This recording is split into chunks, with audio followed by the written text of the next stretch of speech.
Hi everyone, welcome back to Life of Clay for another sculpting video. And if you are new here, this is Kenji, your sculptor.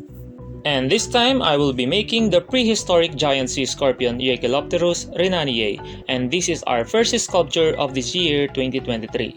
But before we begin, please don't forget to subscribe and turn on the notification bell icon so you won't miss out any of our future videos.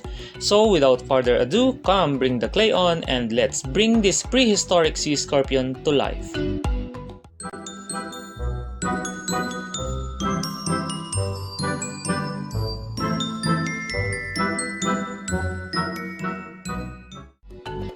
First, I start by drawing a detailed sketch of the Jaekelopterus based on various references which I have been gathered from different sources.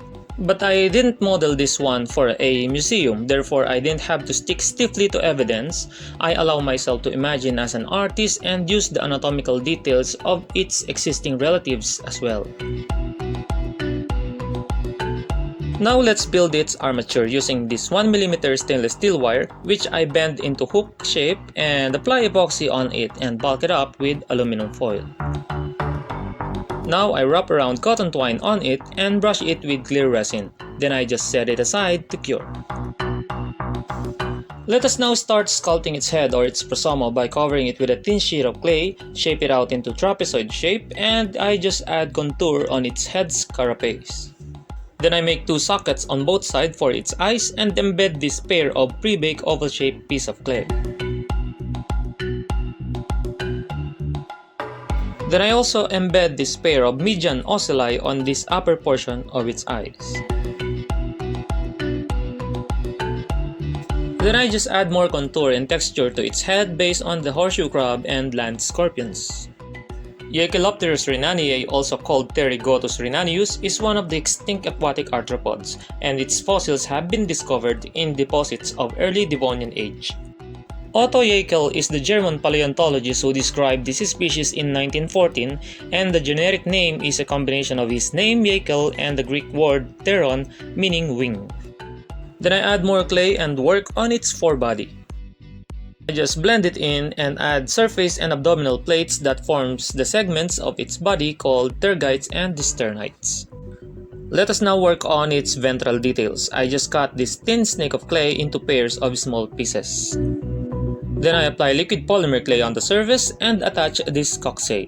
And I add other details too, including metastoma and Chelicerae, which I base on the lobster and crab's ventral details. Based on the isolated fossil remains of the large Chelicerae or claw from the Emsian Klerf formation of Willwerth, Germany, Jaekelopterus rhenaniae has been estimated to have reached a size of around 2.3 to 2.6 meters, making it the largest arthropod ever discovered. I also add this pair of gills just behind the coxae of its swimming legs, and I base the gills on a horseshoe crab. Then I add its tube-like genital appendage, which I base on a Jaekelopterus. And now I just add surface texture using various tools.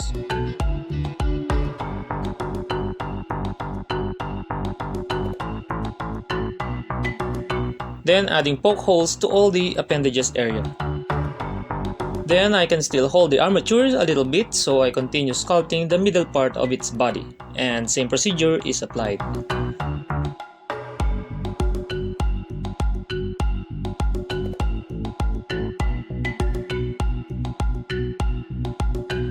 Then I just add the same surface texture and brush it with alcohol to smooth out.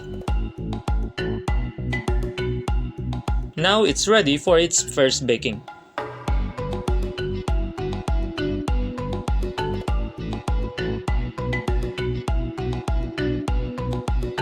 Now let's move on to its tail, the metastoma section. But first, I prepare the spade-shaped telson of its tail using this sheet of soda can, which I mark and then cut the shape out.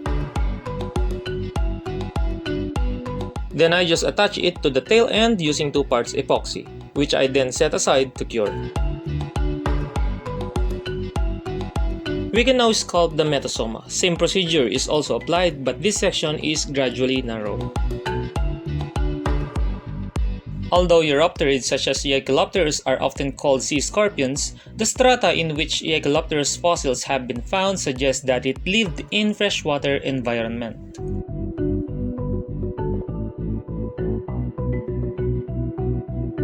Next, covering the telson with a thin sheet of clay and shape it out, pushing the clay outward to the edge of the metal sheet to make it tapered. Then I'm going to add these tiny conical spines and flaps for its tail, which I made in advance. I just add incisions on the tail pad and attach the spines, then on its pretelson, the segment next to the telson of the tail, and insert these tiny flaps. I just then blend and smooth out the seam. And it's time to add surface texture. And it is now ready for its second baking.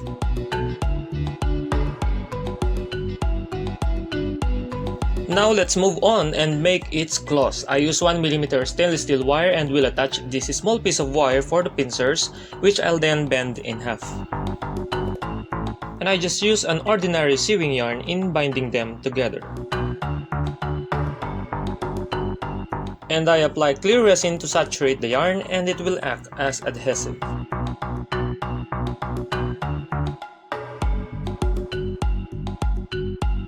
Once cured, I cover the pincers or the cheli with a very thin strip of clay and shape them out.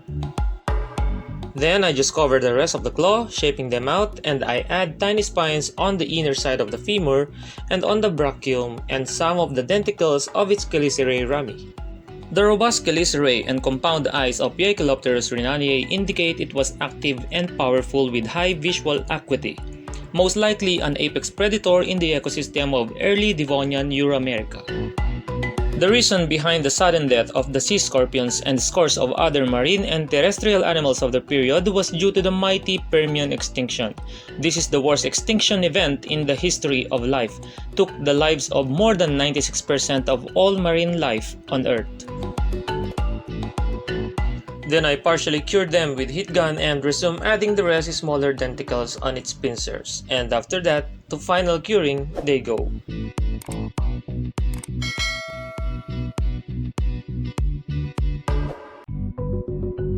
Let us now make its walking legs, and I use a very thin wire for them. I just cut each according to their measurements and just bend them. Then I just cover the wire with a very thin strip of clay, shape them out, and add segments. I also add spines on dorsal surface of each segment. And I made 4 pairs of these legs in gradual length, from the longer hind to the shorter front, and we can now cure them in the oven. Moving on, let's make its swimming leg or the paddle. I use the same 1mm stainless steel wire for them. I just bulk them up with epoxy and aluminum foil. Then I just covered them with a thin sheet of clay and shaped them out based on the Jaekelopterus swimming legs. Now let's add segments, surface texture, and some spines on some protruding areas to give them a defensive look.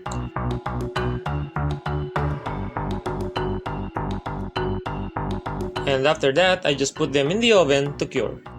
We can now assemble it, but first, let's drill all those poke holes. And I use cyanoacrylate glue in attaching all its limbs and appendages.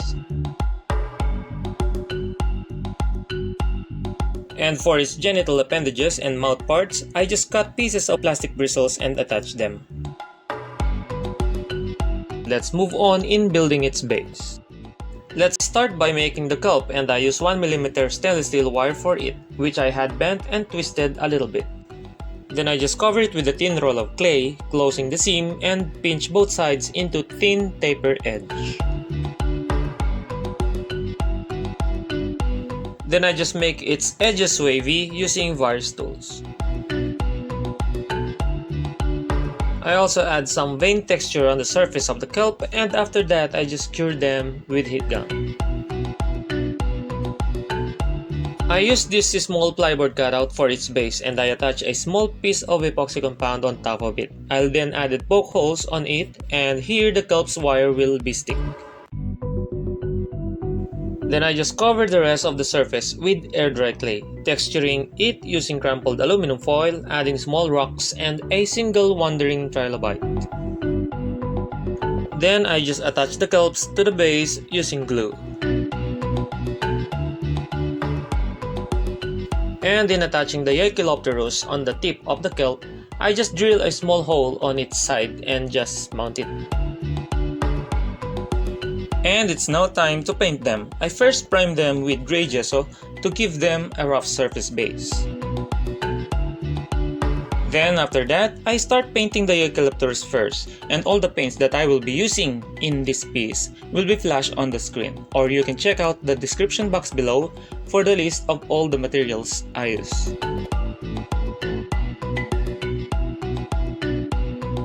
And by the way, I don't know what the real coloration of the Jaekelopterus rhenaniae is. I just based the color of my model from a land scorpion, and then I just made few personal arrangements of its patterns and just play with layers of colors. And I hope this will do justice to this prehistoric arthropod.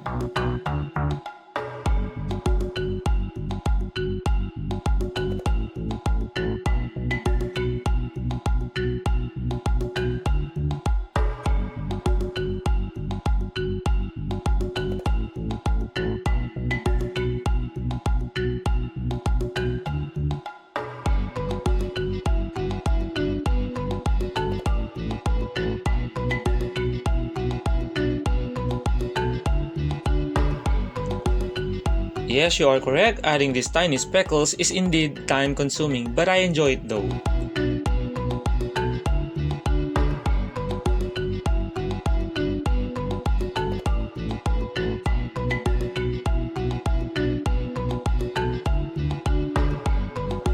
Now let's just set it aside and go ahead painting the base.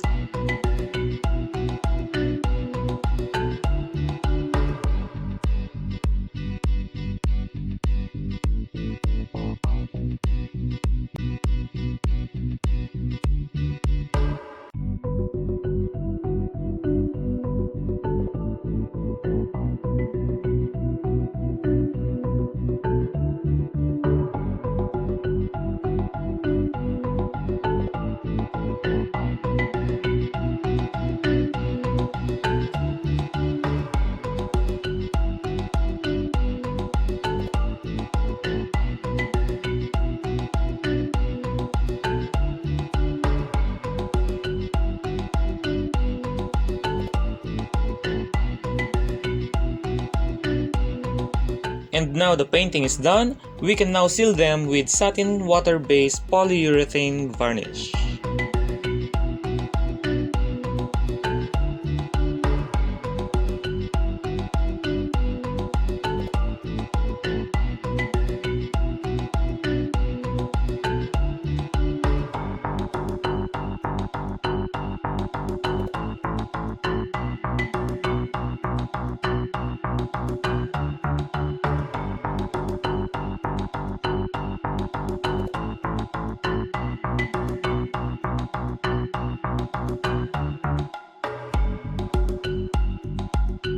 And there we have it, our Jaekelopterus rhenaniae is finally done. I know this sculpting video took a little bit longer cause I just couldn't resist showing you all the process from beginning to end, even the tiniest details. But I hope you still find it enjoyable and entertaining. And if you did, please give this video a like, drop your comments about it, and sharing it will be highly appreciated. And if you wish to see more of my sculpting videos in the future, please don't forget to subscribe and turn on the notification bell icon right next to it. Or you can also follow me on my other social media accounts, and all the links are in the description box below. Thank you again for watching, see you again next time, have a wonderful day everyone.